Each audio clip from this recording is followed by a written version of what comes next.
Donc, toujours la mécanique.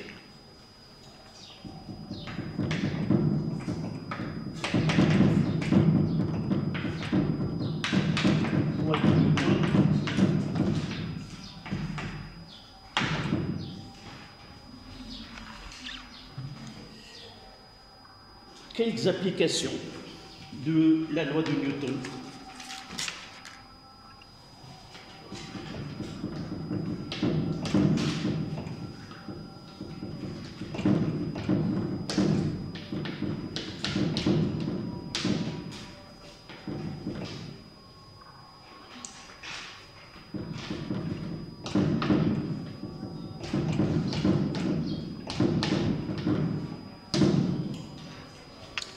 On va s'intéresser aux mouvements plans.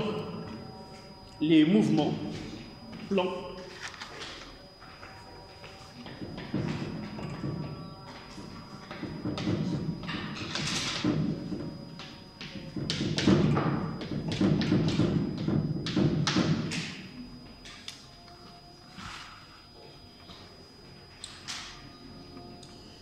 Donc, un en chiffres romains.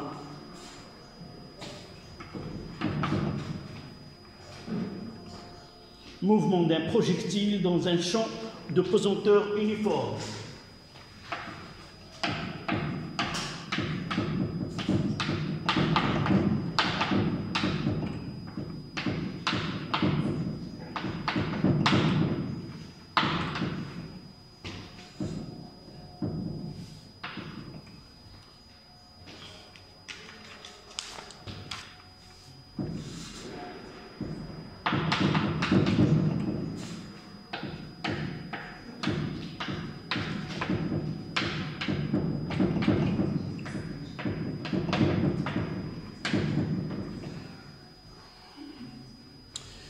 Mouvement d'un projectile dans un champ de pesanteur uniforme.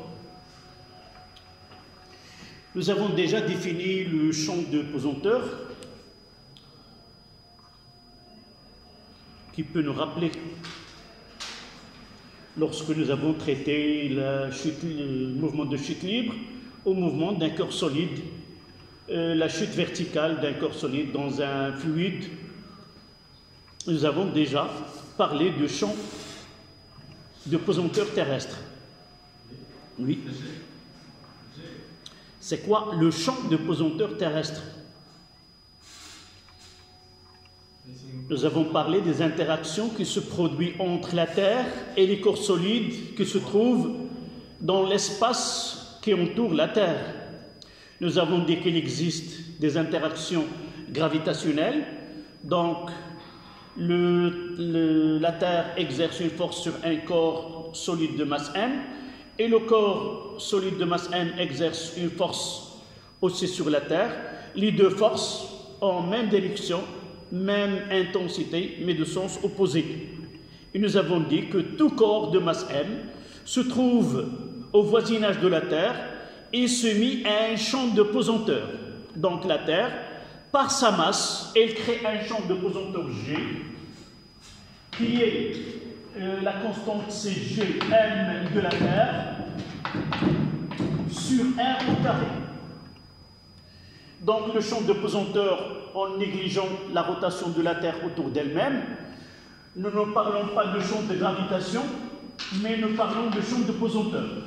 En négligeant la rotation de la Terre autour d'elle-même, et on suppose que la Terre elle a une forme sphérique, homogène, et ainsi de suite, de telle façon à parler de champ de pesanteur. Donc, la Terre exerce un champ de pesanteur, et tout corps qui se trouve à son voisinage, il est soumis à une force qu'on appelle le poids. P égale à M fois G. Évidemment, G, nous avons parlé de champ de pesanteur, qui c'est un champ qui est radial, un point M, donc le champ G en point M, il est radial. Ici, G en N. D'accord? Et nous avons parlé qu'on peut considérer dans une région de l'espace que ce champ il est uniforme. Par exemple, ici au laboratoire, on peut considérer que le vecteur G, elle est perpendiculaire à la surface de la Terre. Même la droite d'action, c'est la verticale, le sens vers le bas, et l'intensité, elle est constante dans une région de l'espace. Lorsque on travaille dans ces conditions, on parle d'un champ de pesanteur uniforme. D'accord? C'est-à-dire que G, elle prend la même valeur, les mêmes caractéristiques dans cette région de l'espace. Donc, vous écrivez, on appelle projectile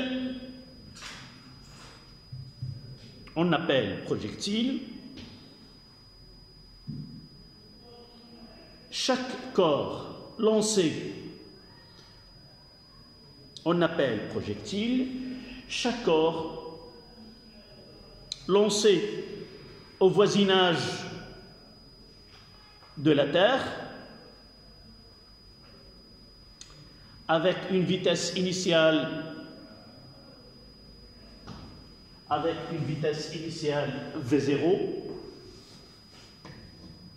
vecteur évidemment, avec une vitesse initiale V0, point. Pour simplifier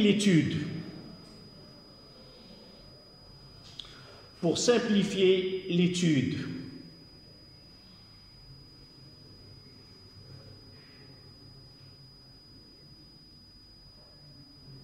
on travaille dans des conditions,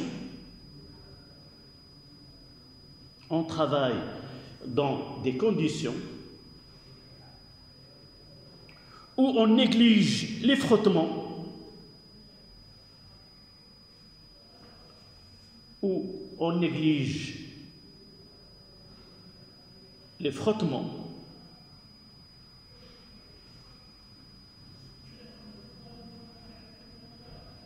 et que le corps n'est soumis qu'à son poids,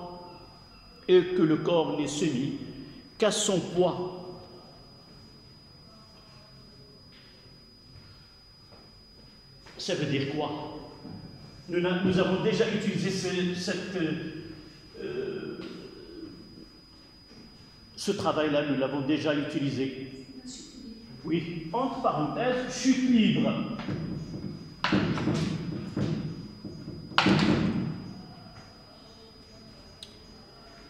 Rappelez-moi les conditions dans lesquelles on doit travailler pour qu'on considère que le mouvement d'un corps solide dans l'air peut être considéré comme chute libre.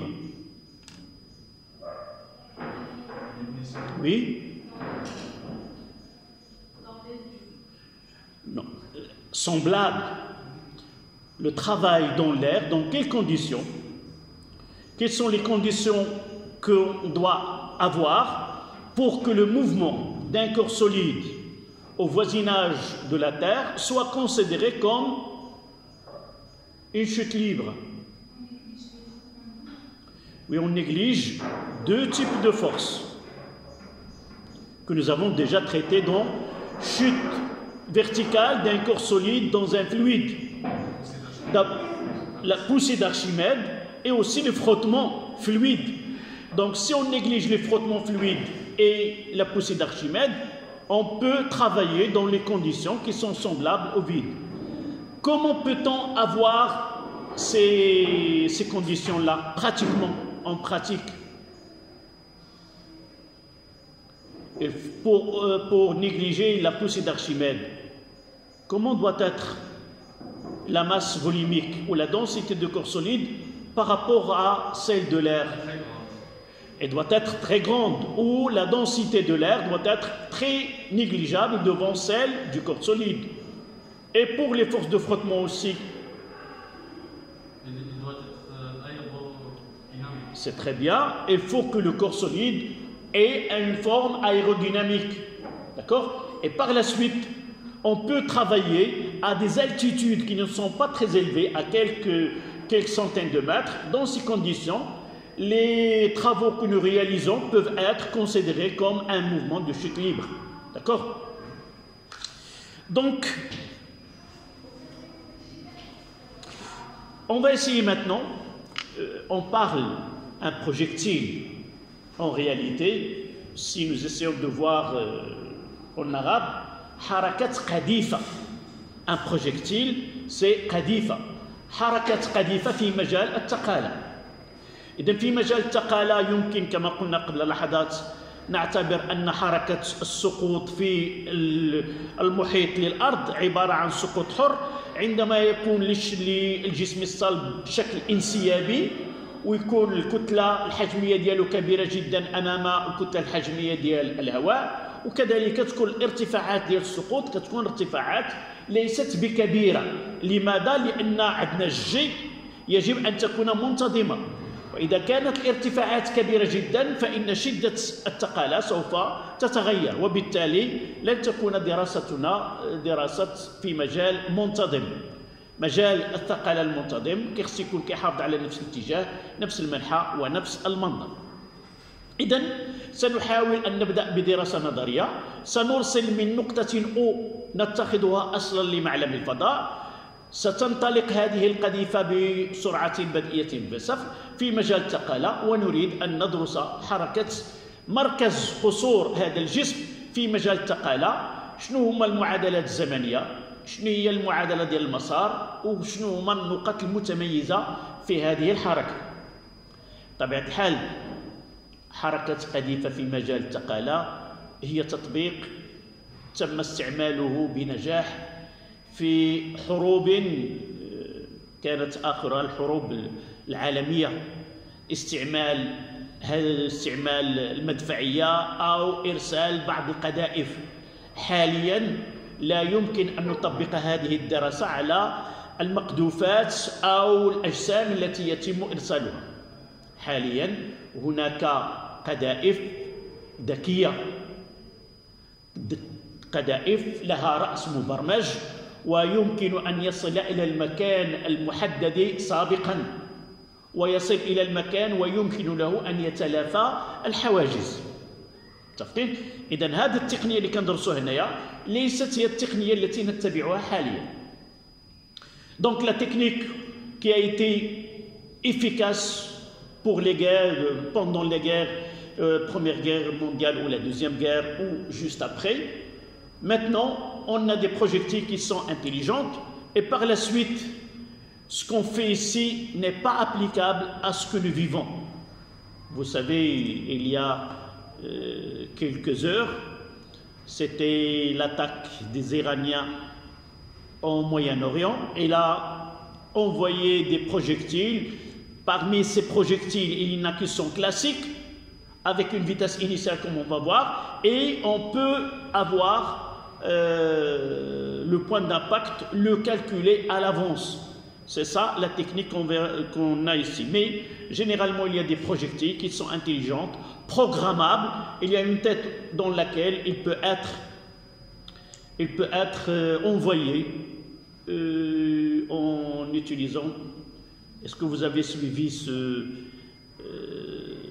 ce conflit entre l'Iran et Israël?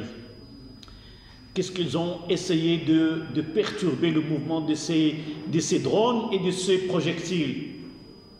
Vous n'avez pas le GPS. Ils ont essayé de perturber les techniques, le GPS, pour déterminer l'endroit dans lequel il va se déplacer. Donc c'est déjà programmable. Il y a des coordonnées d'un point bien précis à laquelle il doit atteindre. Et en perturbant le système de GPS, ces projectiles ne peuvent pas atteindre leur objectif. Là, ça, c'est une autre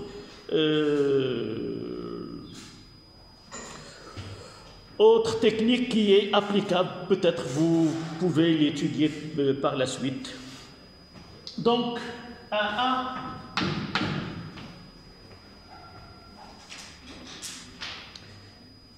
les équations différentielles. Les équations différentielles.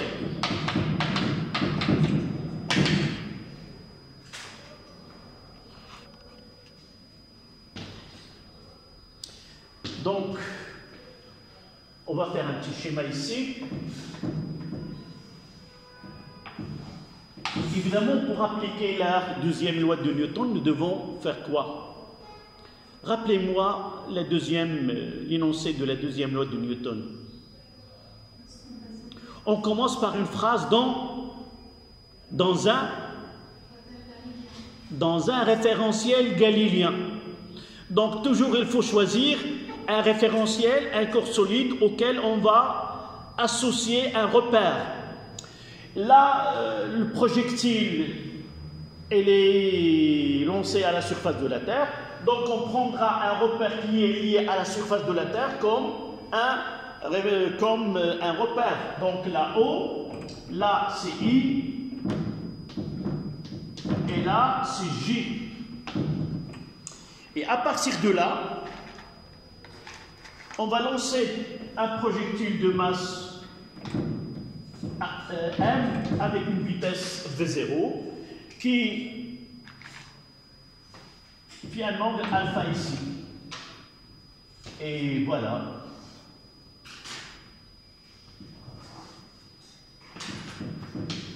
Là, le projectile de masse M. Et là, c'est G.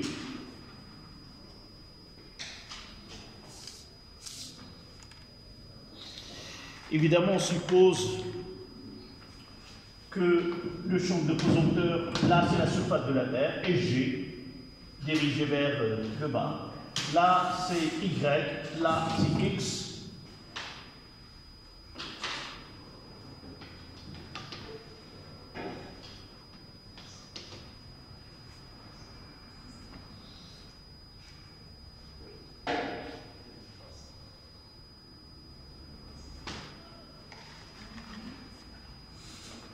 D'accord? Deuxième loi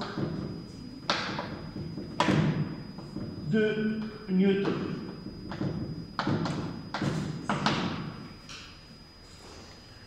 D'une façon générale, c'est sigma de F extérieur est égal à M HG.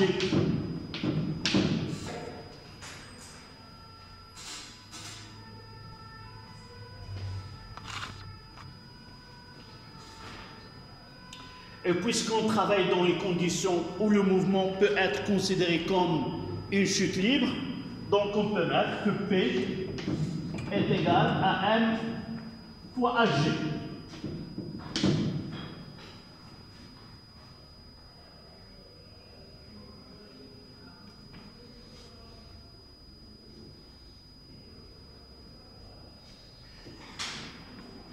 Et de là, vecteur P, les coordonnées. P c'est LG. Donc P, voici le poids. Quelle est la projection de P sur l'axe des X? C'est 0. Et sur l'axe des Y, c'est moins MG est égal à M d de Vx sur dt est égal à M d de Vy sur dt.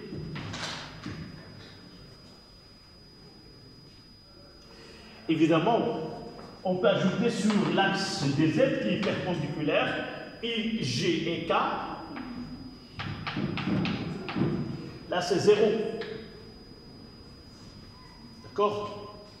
On ajoutera au-dessous 0, c'est-à-dire on a 0 moins mg, 0, et ici c'est m d de vx sur dt, m d de vz, d de vy sur dt, et m d de vz sur dt.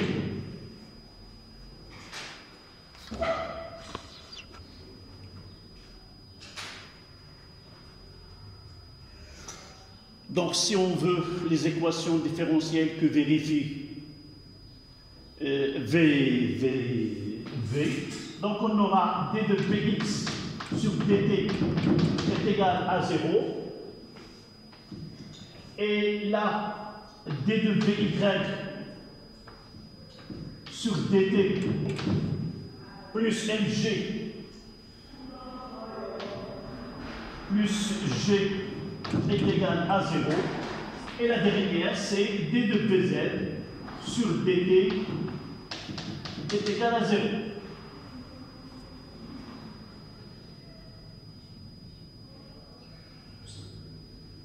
Oui.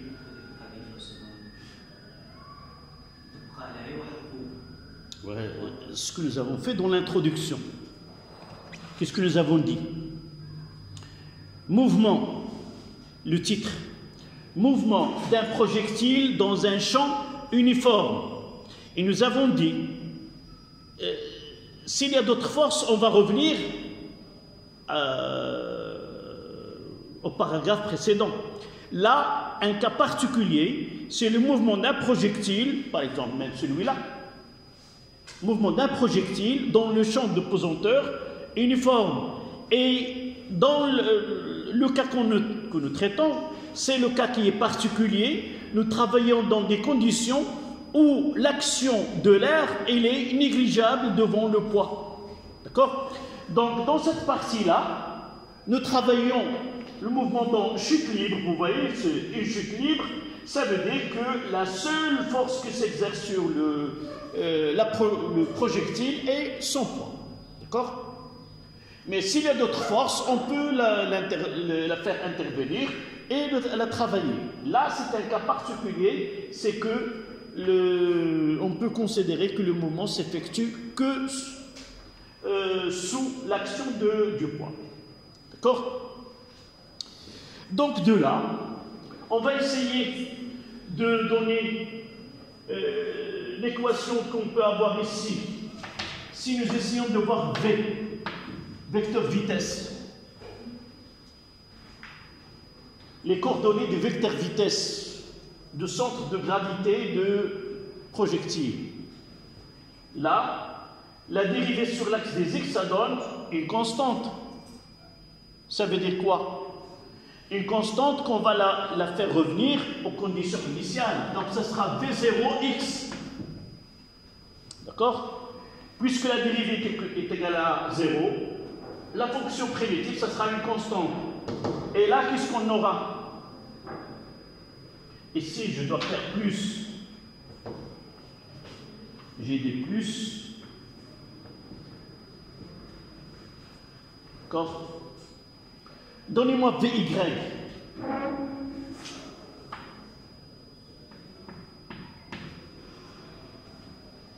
De là, d de VY sur dt est égal à moins g. Donc VY, c'est une fonction qui est affine.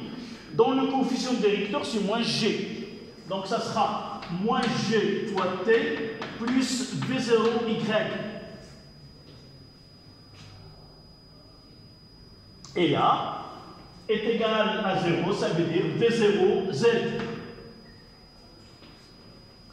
Puisque la dérivée est égale à 0, donc la fonction primitive est égale à une constante.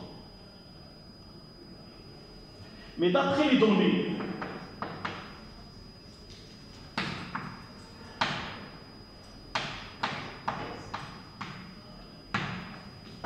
V0, quelles sont les coordonnées de V0? On doit revenir à là. Sur l'axe des x, là, ça représente quoi? Le côté adjacent.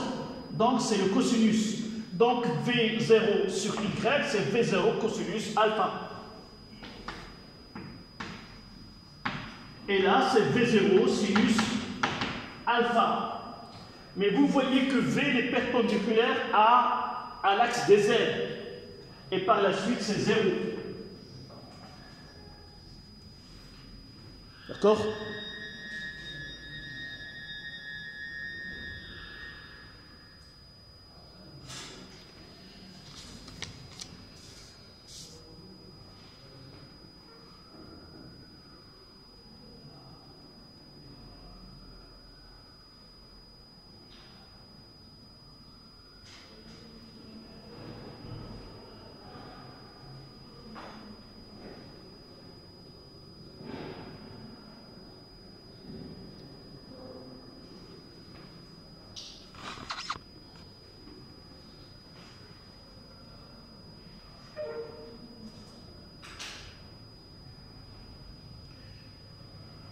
Maintenant, on passe à 1,2.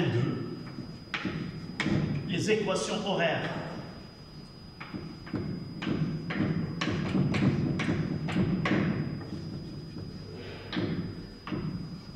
Les équations horaires du mouvement.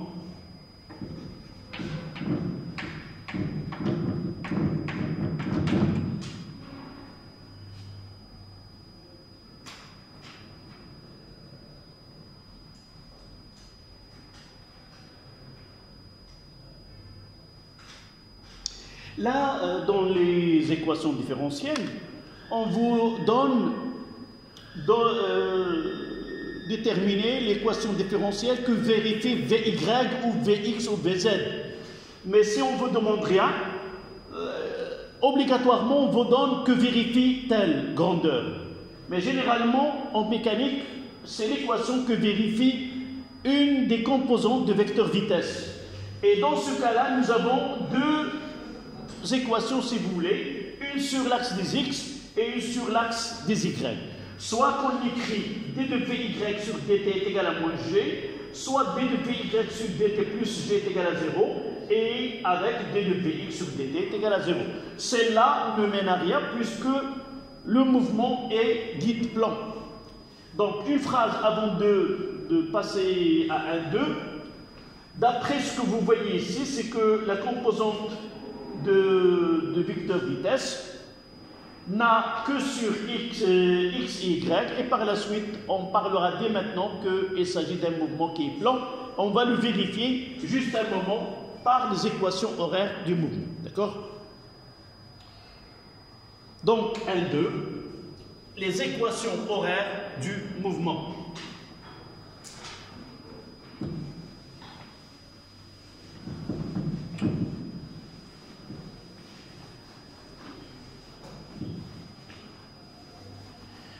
Donc, pour avoir les équations horaires du mouvement, on doit chercher quoi?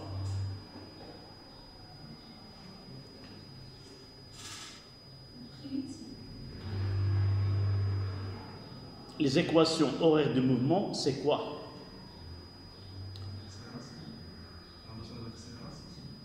Nous avons parlé de vecteur accélération, de vecteur vitesse et de vecteur position. Nous avons au début dire que le vecteur position est là comme coordonnées x de t, y de t et z de t. Et ces équations-là, c'est elles qui donnent l'équation horaire du mouvement. Donc, obtenir les équations horaires du mouvement, c'est chercher les coordonnées de vecteur position. D'accord? Donc, jusqu'à maintenant, nous avons A, C sur x0, là moins g et là 0. Et pour V, nous avons ici V0 cosinus alpha. Et ici, nous avons V moins G fois T plus V0 sinus alpha. Et ici, nous avons 0. Vecteur accélération, vecteur vitesse. Et maintenant, au M, vecteur position.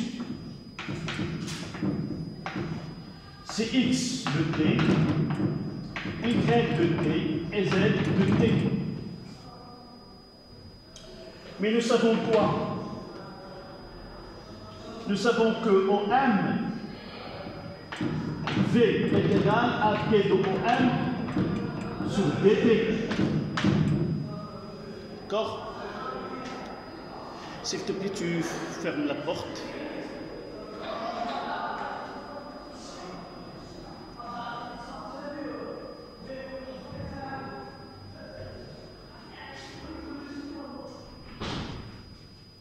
Merci.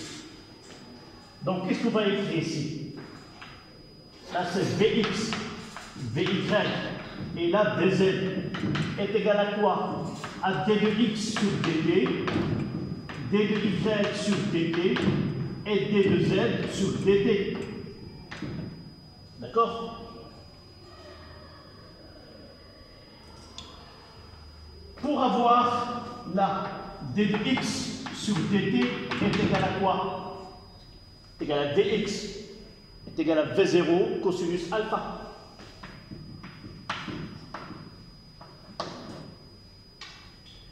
Et dBY sur dt est égal à moins G fois T plus V0 sinus alpha. Et d de z sur dt est égal à 0. J'ai donc identifié, voilà dx, dy, dz, d de O1, c'est-à-dire dérivé de x, de y et de z. Donc celle-là est égale à celle-là, celle-là est égale à celle-là, et celle-là est égale à celle-là. D'accord? Pour avoir x, il suffit de chercher la primitive. Donc qu'est-ce qu'on aura? X de t est égal à, après c'est une constante, donc ça sera V0 cosinus alpha fois t plus x0. Et y de t est égal moins m demi g fois t au carré plus v0 sinus alpha fois t plus y0. Et z de t est égal à z0.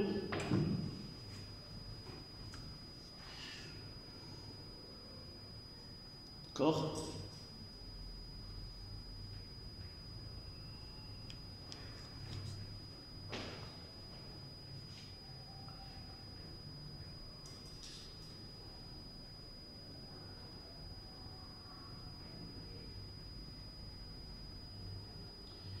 Donc les conditions initiales, d'après le schéma ici, à l'instant t est égal à 0, le projectile se trouve au même point O, qui est l'origine de repère. Et par la suite, dans ce cas-là, dans cette étude, on peut avoir dans d'autres études, d'autres exercices, que le point de départ du projectile peut être de là. C'est-à-dire, il peut être Qx est égal à 0, mais Y est égal à une valeur H. D'accord? Donc, pour simplifier l'étude, on va choisir dans ce cas-là que le point de départ est l'origine du repère OIJK. Remarquez que Z0 est égal à 0, puisque la vitesse V0 se trouve dans ce plan OI, OJ, et par la suite, celle-là est égale à 0. D'accord? Donc on va l'écrire ici.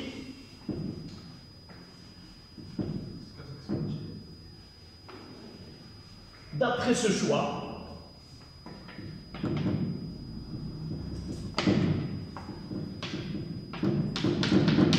de l'étude,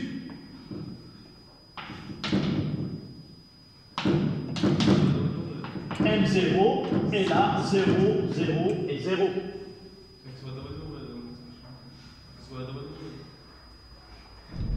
كمل الكتابة هذيك اللي فيه كملها.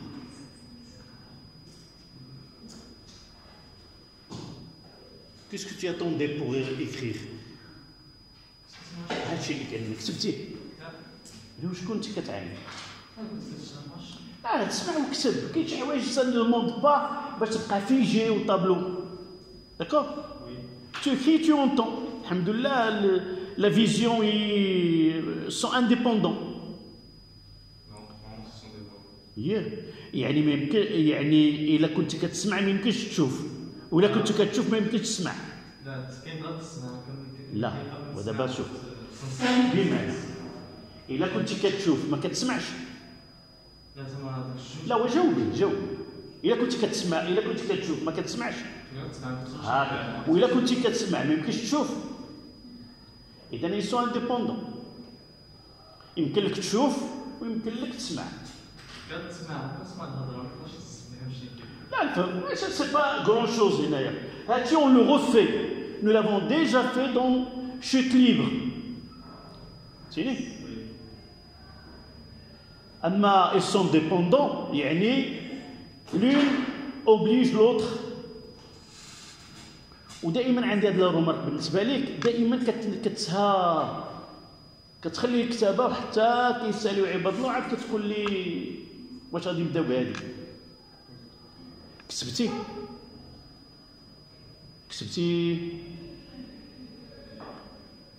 دائما عندي مشكل غير معاك انت في الكتاب. راه لاني بروشين ان شاء الله من بعد البكالوريا راه tu vas pas attendre le prof te dire écrivez ou il parle et il écrit et c'est à toi de faire les deux choses en même temps. Il y a des choses que tu dois faire s'il te plaît. ما غادي نبقاش ناخذ المسطره ونسطر بها. Tu fais des lignes avec à main levée. D'accord? Tu ne changes pas de stylo chaque fois. هذا الخضر عاود هذا الأحمر وندير الكحل وندير سميتو صافي. ياك.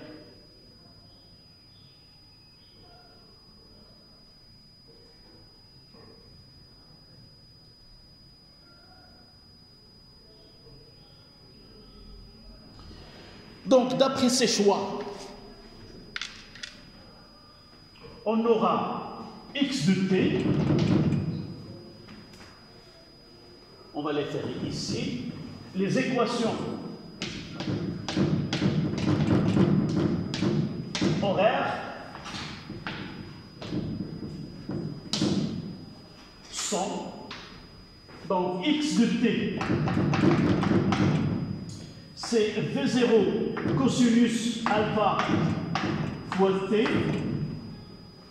y de t, c'est moins 1,5 g fois t au carré plus V0 sinus alpha fois t et y0 est égal à 0 et z de t est égal à 0. D'accord? Voici, d'après le choix que nous avons ici, voici les équations horaires du mouvement. Là, c'est 0.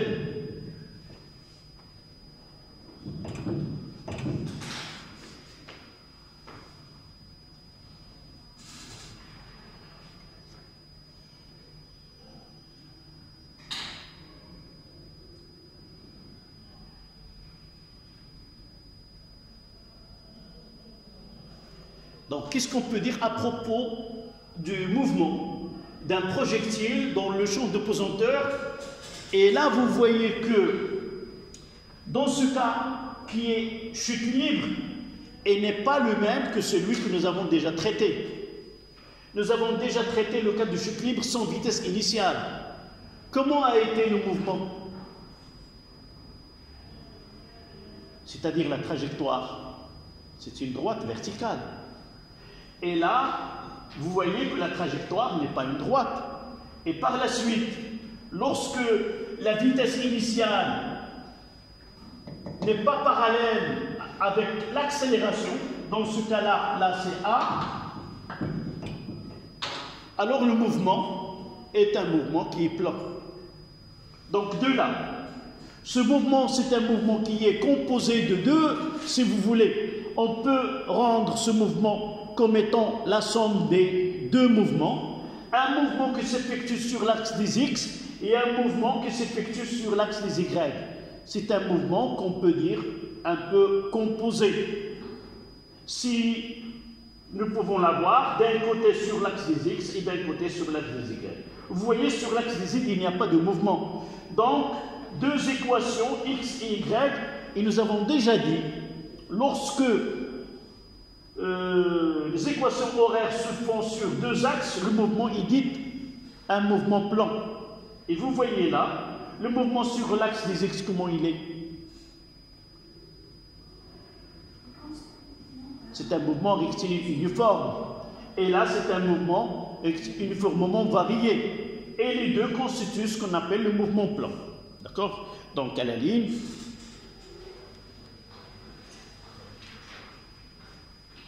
puisque z de t est égal à 0, puisque z de t est égal à 0,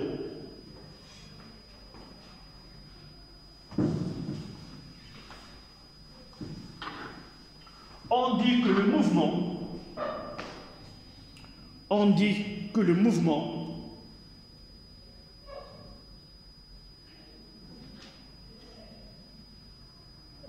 mouvement est plan et s'effectue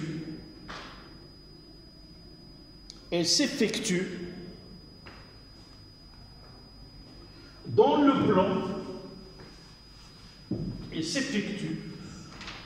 plan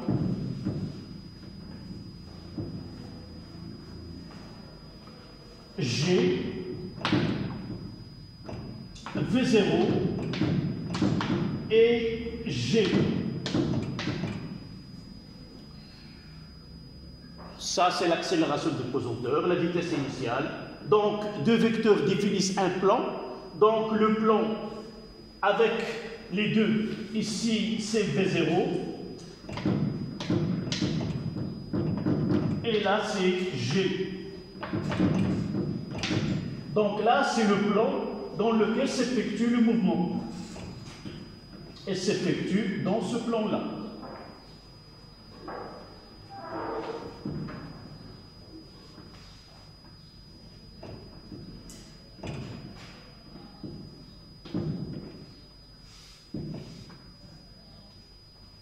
D'accord? Là, c'est V0.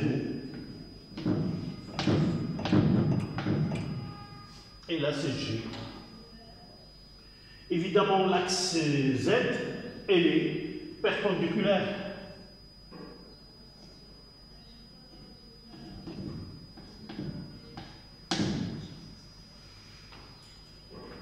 À la ligne. X de t est une fonction linéaire. X de t est une fonction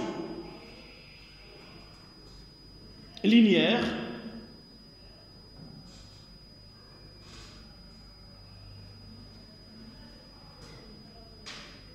Donc le mouvement de G, sur OI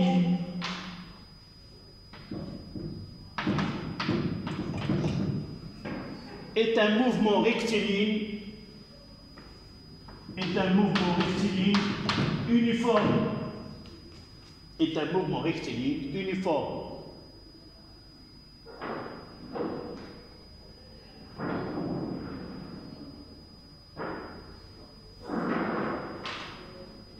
Deuxième point, Y de T sur OJ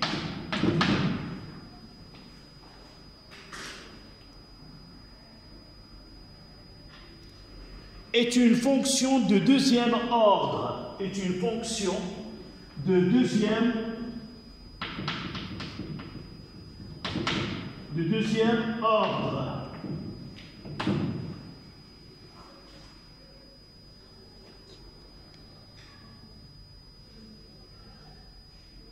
Donc le mouvement sur cet axe,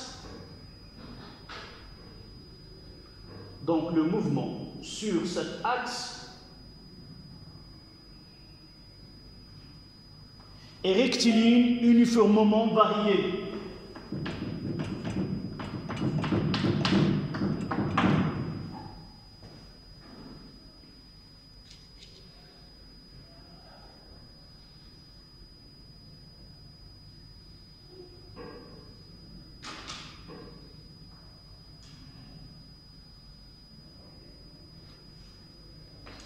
Évidemment, on peut tracer les fonctions x de t comme y. Dans notre cas, là c'est x et là c'est t. Dans notre cas, il est comme ça. X de t, x est égal à V0 cosinus alpha fois t.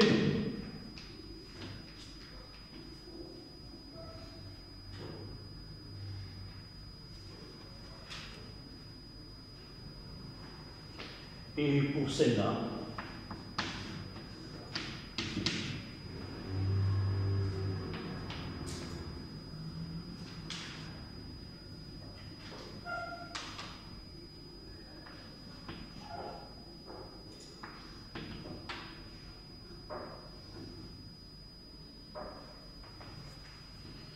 C'est une fonction du deuxième ordre.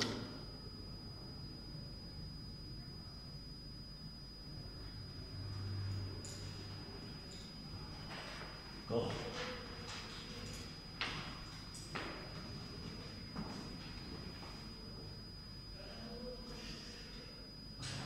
Donc, ce sont les équations horaires.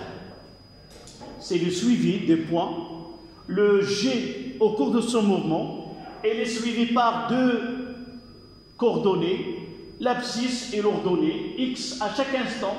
À chaque instant, x est égal à V0 cosinus alpha fois t. Et à chaque instant, l'ordonnée, qui est y, est égale à moins 1,5 g fois t carré plus V0 sinus alpha fois t. Maintenant, on passe à l'équation de la trajectoire. 1,3. Trajectoire de centre de gravité. Trajectoire du centre de gravité.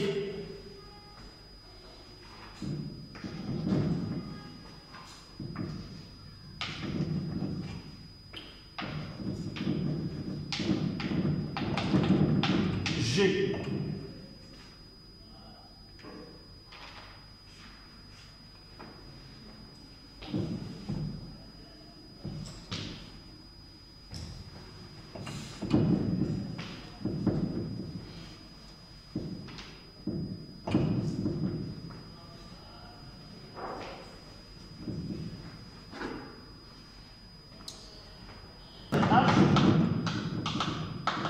Et là, c'est XH, et là, c'est YH,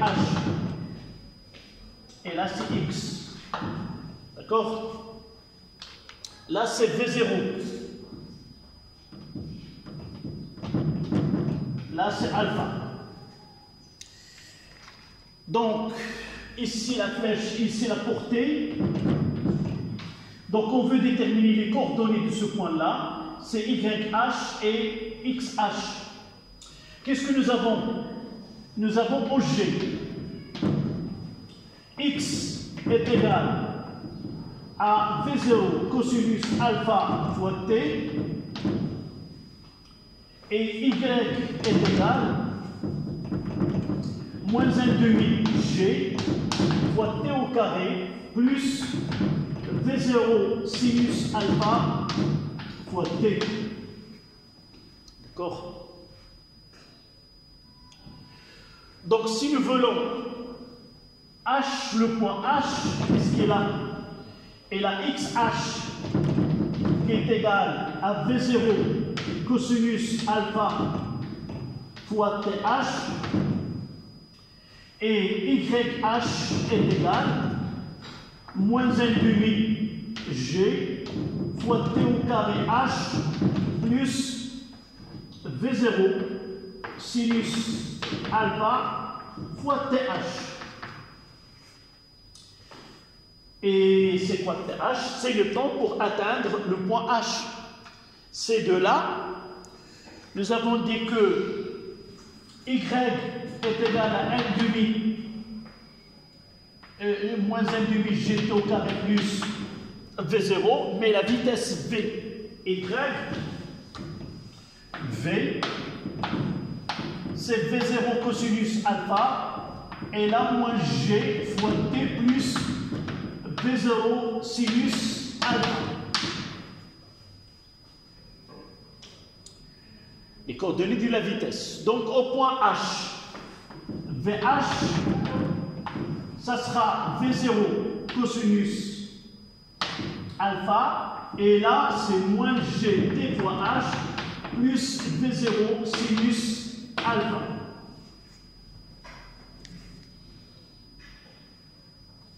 Ici, voici la vitesse VH. Et il n'y a qu'un seul composé sur X.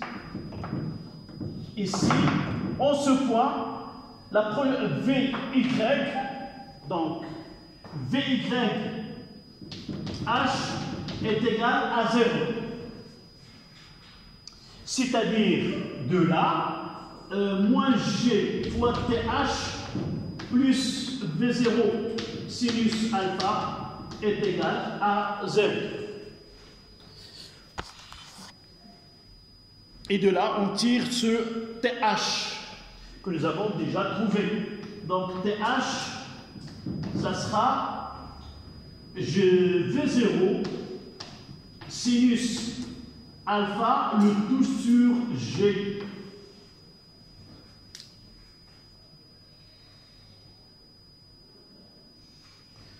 Donc de là, on va revenir à ici.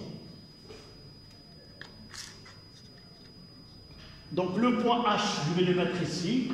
Le point H. Et là, XH, c'est V0 fois cosinus alpha fois TH. C'est-à-dire V0 cosinus alpha fois V0 sinus alpha divisé par G.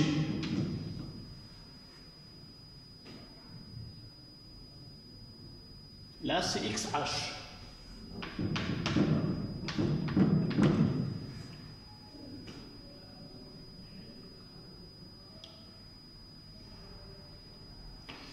Donc, je vous laisse le temps d'écrire. Essayez de profiter de cette partie-là.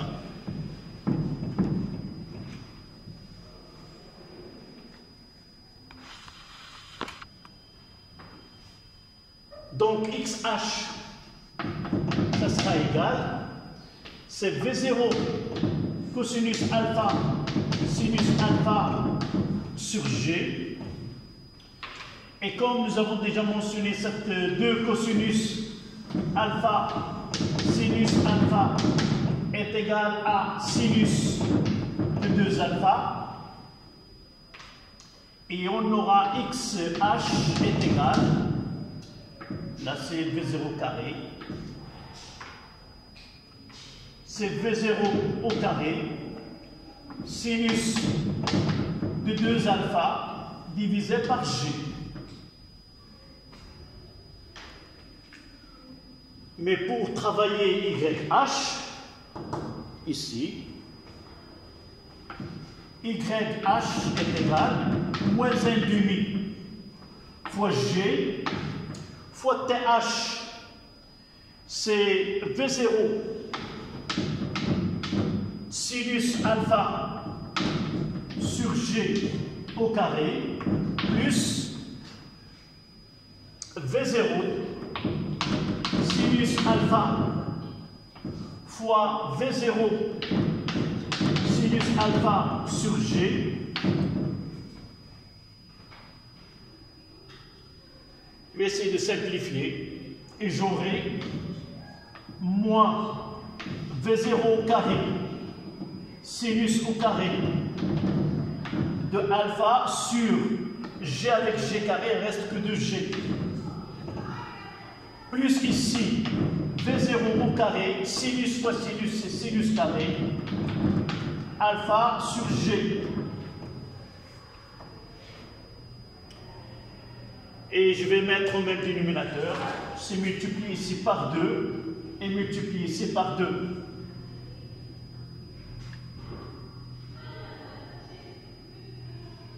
Ce qui donne YH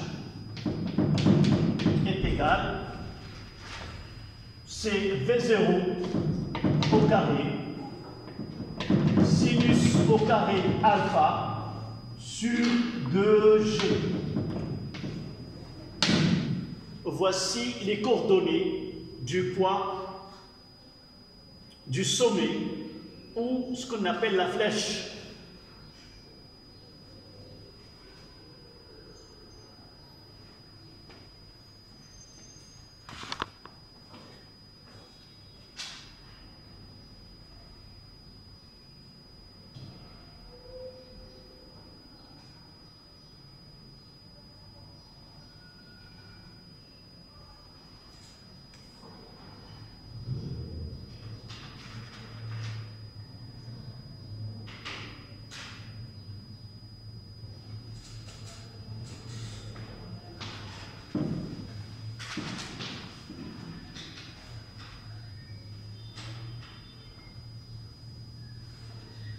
essayez de refaire ce travail chez vous, tout à l'heure, vers la soirée, pour maîtriser ce type de calcul.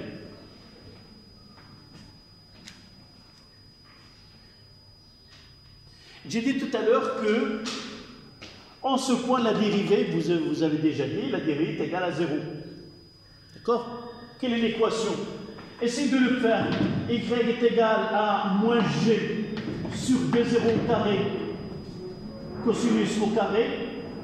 Et vous faites la dérivée et vos données est égale à 0. Vous allez trouver les coordonnées de ce point. D'accord? Voilà, on le verra le jeudi, Inch'Allah.